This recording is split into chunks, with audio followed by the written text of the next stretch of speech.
সবাইকে শুভেচ্ছা। আমরা অনেকে অনেক বিষয় নিয়ে কথা বলছি, কিন্তু একটা গুরুত্বপূর্ণ বিষয় সবাই খুব সাবধানে এড়িয়ে যাচ্ছি কিংবা অবহেলায়। সেটা হচ্ছে আমাদের সমাজের শিক্ষক রাজনীতি। শিক্ষা প্রতিষ্ঠানগুলোর দিকে তাকালে দেখবেন শিক্ষক রাজনীতির ফলে শিক্ষা ব্যবস্থার কি বেহাল দশা। আমাদের শিক্ষা প্রতিষ্ঠানগুলো থেকে যেসব শিক্ষক রাজনীতির সাথে জড়িত, সেই সব শিক্ষককে আপনারা শিক্ষা প্রতিষ্ঠানে পাবেন না।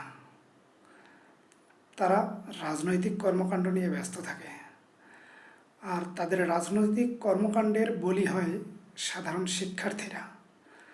ফলাফল, বিদ্যালয়ে বা শিক্ষা প্রতিষ্ঠানে যেহেতু পড়াশোনা হচ্ছে না, তাই শিক্ষার্থীকে বেছে নিতে হয় টিউটর, প্রাইভেট টিউটর।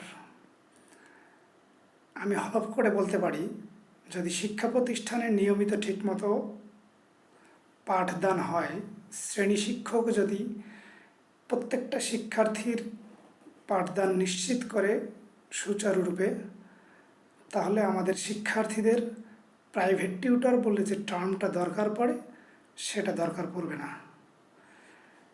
শিক্ষক রাজনীতি বন্ধ করার জন্য আমাদের সচেতন হওয়া উচিত।